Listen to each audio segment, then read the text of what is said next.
एक समय की बात है जब बुद्ध शाक्यमुनि अपने अनुयायियों के साथ एक सुंदर वन में ध्यानमग्न थे। चारों ओर शांतिपूर्ण वातावरण था, लेकिन एक व्यक्ति जो बहुत निराश और परेशान था, उस शांति को नहीं महसूस कर पा रहा था। उसका नाम अरुण था। अरुण जीवन की कठिनाइयों से थक चुका था और वह अपने दुखों का समाधान खोजने के लिए बुद्ध के पास आया। अरुण एक दिन सुबह सुबह अपने दिल में भारी मन लिए बुद्ध के पास पहुंचा। उसकी आंखों में निराशा की चमक थी और उसके कदम धीमे धीमे चल रहे थे। जब वह बुद्ध के पास पहुंचा तो उसने देखा कि बुद्ध ध्यान में थे और उनके चारों ओर अनुयायी भी शांति से बैठे हुए थे। अरुण ने अपनी परेशानी व्यक्त की, हे बुद्ध, मैं जीवन में बहुत कठिनाइयों का सामना कर रहा हूं। मेरे पास धन नहीं है, मेरे रिश्ते बिगड़ गए हैं और मैं हर समय चिंता में रहता हूं। कृपया मुझे बताएं कि मैं इन समस्याओं का समाधान कैसे पा सकता हूं। बुद्ध ने उसे शांतिपूर्वक सुना और फिर हंसते हुए कहा, अरुण, मैं तुम्हारी समस्याओं का समाधान करने में मदद करूंगा, लेकिन पहले मुझे एक कहानी सुनाओ। अरुण ने आश्चर्यचकित होकर कहा, कहानी कैसे? एक कहानी मेरी समस्याओं का समाधान कर सकती है?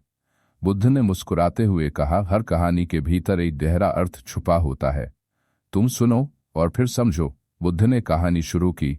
बहुत समय पहले एक गांव में एक धनी व्यापारी रहता था। उसके पास बहुत सारी संपत्ति थी, लेकिन उसके पास सुख की कोई कमी नहीं थी। एक दिन व्यापारी ने अपने जीवन में एक नया उद्देश्य ढूंढने का सोचा। उसने सोचा कि उसे कोई ऐसा काम करना चाहिए जिससे वह औरों की मदद कर सके और जीवन में सच्ची खुशी पा सके। व्यापारी ने गांव के साधु से संपर्क किया और उससे मार्गदर्शन प्राप्त करने का अनुरोध किया। साधु ने व्यापारी को एक जंगल में एक विशेष पेड़ के पास जाने को कहा। साधु ने बताया कि उस पेड़ के नीचे एक जादुई पत्थर है जो किसी भी समस्या का समाधान प्रदान कर सकता है। व्यापारी ने जंगल की ओर रुख किया और कई दिनों की यात्रा के बाद उस पेड़ के पास पहुंच गया। वहां पहुंचने पर व्यापारी ने देखा कि पेड़ के नीचे एक पुराना पत्थर पड़ा था। व्यापारी ने पत्थर को उठाया और उसे साफ किया। पत्थर को देखने के बाद व्यापारी को एक छोटी सी इंस्क्रिप्शन मिली जिसमें लिखा था, सच्ची खुशी तुम्हारे भीतर है। व्यापारी को इस संदेश ने चकित कर दिया। उसने सोचा कि यह संदेश एक पहेली है। उसने अपने जीवन की सारी संपत्ति और धन को लोगों में बांटने का निर्णय लिया ताकि वह अपने दिल से सच्ची खुशी महसूस कर सके। व्यापारी ने धन का वितरण किया और सबके साथ समय बिताया। इस प्रक्रिया में उसे एक अजीब शांति और संतोष मिला।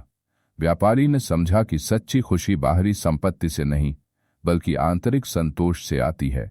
कहानी समाप्त करने के बाद बुद्ध ने अरुण से कहा, देखो अरुण, जैसे उस व्यापारी ने बाहरी सुख की बजाय आंतरिक संतोष को पाया, तुम्हारी समस्याओं का समाधान भी तुम्हारे भीतर ही है।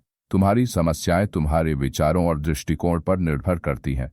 जब तुम अपने दिल की गहराई में जाकर अपने भीतर शांति और संतोष की खोज करोगे तो तुम्हारी समस्याएं खुद बेखुद हल हो जाएंगी।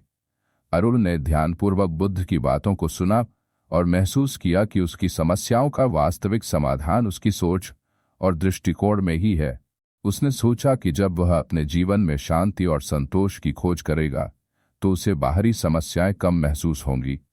अरुण ने बुद्ध को धन्यवाद कहा और अपने जीवन में बदलाव लाने का संकल्प किया। जैसे ही अरुण ने अपने जीवन की दृष्टि बदल दी, उसने धीरे धीरे अपने भीतर की शांति और संतोष महसूस किया।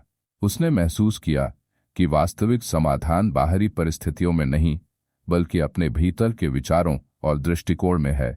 अरुण के जीवन में बदलाव आया और वह पहले मदद की कि जीवन की समस्याएं एक आंतरिक दृष्टिकोण की कमी का परिणाम होती हैं और सच्ची खुशी और शांति का स्रोत हमारे भीतर ही छिपा होता है, की तुलना में बहुत खुशहाल और संतुष्ट हो गया। इस प्रकार बुद्ध की शिक्षा और उस व्यापारी की कहानी ने अरुण को यह समझाने में कहानी सुनाकर बुद्ध ने अरुण से कहा, अब तुम समझ चुके हो कि तुम्हारे जीवन की समस्याओं का समाधान केवल तुम्हारे भीतर ही है। अपने दिल में शांति और संतोष की खोज करो और तुम देखोगे कि तुम्हारे बाहर की समस्याएं भी समाधान पा लेंगी।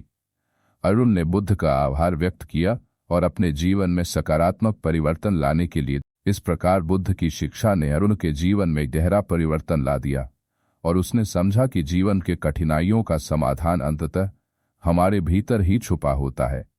इस कहानी से हमें यह सीखने को मिलता है, सच्ची खुशी और संतोष बाहरी परिस्थितियों पर निर्भर नहीं करते, बल्कि वह भीतर के दृष्टिकोण और विचारों से आते हैं। तो समस्याओं का समाधान खुद को समझने और आत्ममूल्यांकन से प्राप्त होता है। बाहरी संसाधन या धन से ज्यादा महत्वपूर्ण है आंतरिक संतोष। 3 की कठिनाइयों का सामना करने के लिए अपने दृष्टिकोण को बदलना महत्वपूर्ण है। सही दृष्टिकोण से समस्याएं छोटी और हल करने योग्य लगती हैं। 4 से समझने और विचार करने से जीवन की समस्याएं हल हो सकती हैं और आंतरिक शांति प्राप्त की जा सकती है।